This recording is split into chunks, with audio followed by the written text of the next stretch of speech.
Anal fistula, जिसको हम हिंदी भाषा में बोलते हैं बघंदर। अगर आपको एनल फिस्टुला या बघंदर की समस्या है तो इसको बिना ऑपरेशन या सर्जरी के कैसे ठीक किया जा सकता है और इसको कैसे हम पहचानेंगे और लास्ट में बताएंगे होम्योपैथी की वो दवाइयाँ जो आपकी एनल फिस्टुला को परमानेंटली ठीक कर सकती हैं, यानी बिना ऑपरेशन उसको अस्थायी रूप से ठीक कर सकते हैं। इसी के बारे में डिस्कस करेंगे, तो इस वीडियो के साथ आप जरूर बने रहिएगा। मैं हूं डॉक्टर रामदेव मौर्य, एक होम्योपैथी कंसल्टेंट, और आपका बहुत बहुत स्वागत करता हूं आपके अपने चैनल पारस होम्योपैथी में।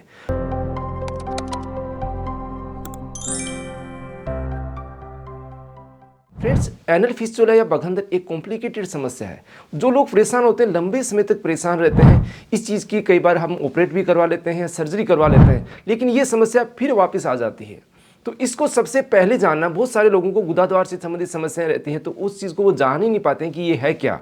दोस्तों, अगर आपके गुदाद्वार के जो रास्ता है उसके आसपास कोई फुंसी लंबे समय से नज़र आ रही है, उसमें पस बनता है, पस फूट जाती है, फिर पस निकलता है या कई बार हल्का ब्लड भी आता है, तो ये एक बार ठीक हो जाती है फिर वापस बन जाती है और वहाँ पर आपको वापस कई बार गांठ जैसी महसूस भी होती है, वो जो महीने डेढ़ महीने में फूटती है फिर ठीक होती है। तो ये समस्या तो आपको हो सकता है कि एनल फिस्टुला की समस्या है। इसमें होता क्या है कि जो ओपनिंग आपकी जो फोड़े या फुंसी की बनती है बाहर, वो जो रास्ता होता है वो अंदर गुदाद्वार के अंदर जाके एक सुरंग बना लेता है, टनल बना लेता है और वो अंदर से जुड़ जाता है। उसकी वजह से वो चीज़ ठीक नहीं हो पाती या पूरी तरीके से, जैसे 50% आपका मुंह बंद हो गया, ठीक हो गया, लेकिन अंदर की टनल पड़ी है तो वापस बन जाता है। तो इसका रिकरेंस यानी बार बार बनने की समस्या होती है कि बार बार फूटती है ये फुंसी, फिर बन जाती है। इसके अंदर क्या होता है कि आपको हल्का जलन या दर्द की समस्या रहती है, आपको बैठने में तकलीफ होती है, या फिर ब्लड या पस आते रहते हैं तो आपके अंडरगारमेंट्स वगैरह गंदे होते रहते हैं। तो ये जो चीज़ होती है केवल एनल फिस्टुला में होती है। जो फुंसी सी बनती है, एक हो सकती है, दो हो सकती है, तीन भी हो सकती है। इसकी जो दूरी होती है एनल ओपनिंग से थोड़ी सी आपकी आधा इंची या 1 इंची 1.5 इंची तक भी हो सकती है, या कई बार कुछ दूरी पे भी एनल फिस्टुला ट्रिक बना लेता है। तो इस चीज़ को पहचानना जरूरी है कि आपको एनल फिस्टुला है। जो हम फोटो आपको वीडियोज़ में दिखा रहे हैं उससे देख के भी आप पता कर सकते हैं कि आपको भी अगर ऐसी समस्या है तो आपको ये एनल फिस्टुला हो सकता है। अब सेकेंड बात करते हैं कि दोस्तों इसका कारण क्या है, ये आपको ही क्यों हो रहा है। इसका मुख्य कारण है आपको बार बार कॉन्स्टिपेशन का होना, या कब्ज आपको रहना, और लंबे समय तक आप टॉयलेट में बैठे रहते हैं तो भी आपको ये दिक्कत होने लग जाती है, या फिर आपकी लॉन्ग सिटिंग रहती है, लंबे समय तक बैठे रहने का काम रहता है, या बार बार आपको एनल पार्ट के अंदर कोई इन्फेक्शन हो जाता है, कोई फोड़ा फुंसी बन जाती है जिसको हम पेरी एनल एब्सेस बोलते हैं, वो भी धीरे धीरे कहीं ना कहीं एनल फिस्टुला का रूप ले लेता है। इसके अलावा आपको कोई ऐसी आंतों से संबंधित समस्या है जैसे इन्फ्लामेटरी बाउल डिजीज है, अल्सरेटिव कोलाइटिस की समस्या है, तो उन केसेज के अंदर भी आपको एनल फिस्टुला होने की समस्याएं ज़्यादा रहती है। तो दोस्तों, आपकी जो बाउल हैबिट्स हैं वो आपकी सही नहीं है, आपका खान पान सही नहीं है, या लंबे समय तक आप बैठे रहते हैं, खड़े रहते हैं, तो भी ये समस्या आपको डेवलप हो सकती है। अब चलिए बात करते हैं कि आपको एनल फिस्टुला को परमानेंटली कैसे ठीक किया जा सकता है। आप क्या देखते हैं कि लंबे समय से परेशान होते हैं तो क्या करते हैं कि बहुत ज़्यादा टाइम हो गया, चलो सर्जरी करवा लेते हैं, इससे पिच्छा छुड़वाते हैं।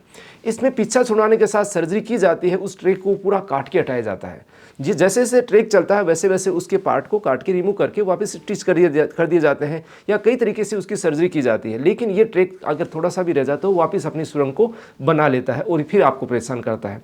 कई बार 2-2, 3-3 बार भी लोग सर्जरी करवा लेते हैं, उसके बावजूद भी उनके अंदर उनको परमानेंटली राहत नहीं मिल पाती है, या फिर उनके एनल स्फिंक्टर जो होते हैं, मांसपेशियां जो लेटरिन के रास्ते को कंट्रोल कर रखती है, उसमें लूजनेस आने लग जाती है, तो पेशेंट को शंका बनी रहती है कि लेटरिन जाएंगी आएगी नहीं, या फिर उनके वहाँ पर दर्द की शिकायत रहती है। बहुत सारी मेडिसिन का आप इस्तेमाल करते हैं, उसके बावजूद इन कंडीशन में ठीक नहीं हो पाते हैं। तो सबसे पहली चीज़ है, आप सर्जरी करवा ली है आपने, आप दोबारा सर्जरी नहीं करवाना चाहते हैं, या फिर आपको पहली बार ये चीज़ हुई है, आप बिना सर्जरी के ठीक होना चाहते हैं, तो सबसे पहले आप अपनी बोवल जो हैबिट्स होती हैं उनको ठीक करें।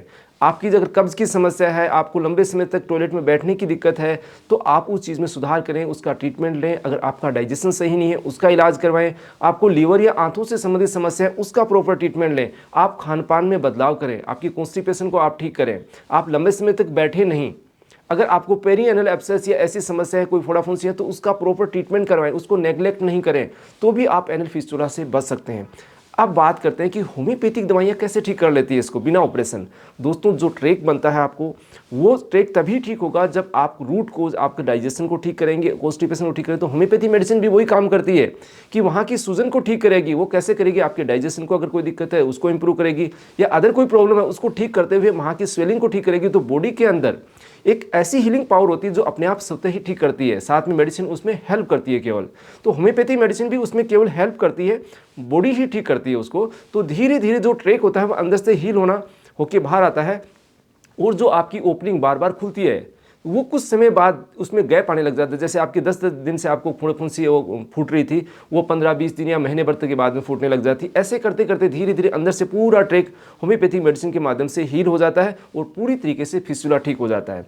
अब बात करते हैं कि ये सिंगल ओपनिंग, सिंगल नहीं मल्टीपल ओपनिंग भी अगर आपको है फिस्टुला के अंदर, तो उसको भी होम्योपैथी मेडिसिन से ठीक किया जा सकता है और इनके कोई भी साइड इफेक्ट नहीं होती। कारण क्या रहता है कि ये जो मेडिसिन होती है रूट कोज को ट्रीट करती है, इसलिए कहते हैं कि इससे स्थायी इलाज होता है। तो इसमें कुछ जो मेडिसिन जनरली हम यूज करते हैं उसके अंदर सबसे खास मेडिसिन है हिपरसल्फ।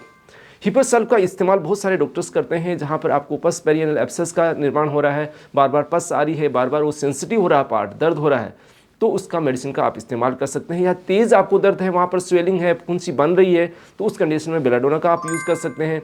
लंबे समय से ये चीज़ घाव भर नहीं रहा है आपका, उससे डिस्चार्ज कंटिन्यू है, तो साइलिसिया का इस्तेमाल किया जा सकता है। इसके अलावा पियोनिया ऑफिशियलिस जो मेडिसिन है उसमें डिस्चार्ज कंटिन्यू बना है, पानी जैसा डिस्चार्ज लगातार रहता है उस पार्ट में, उसको ठीक किया जा सकता है। एक मेडिसिन है मिरिस्टिका सेबीफेरा, इसका भी बहुत अहम रोल रहता है आपके एनल फिस्टुला के अंदर, ट्रीट करने में बहुत ही अच्छा काम करती है। तो इस तरीके से ये मेडिसिन होती हैं वो आपके अकॉर्डिंग टू सिम्टम्स, आपकी कंडीशन के अकॉर्डिंग सेलेक्ट करके दी जाती है। अगर आपको भी एनल फिस्टुला की समस्या है, आप चाहते हैं बिना ऑपरेशन ठीक होना, बिना सर्जरी के ठीक होना, तो आप होम्योपैथी मेडिसिन की हेल्प ले सकते हैं।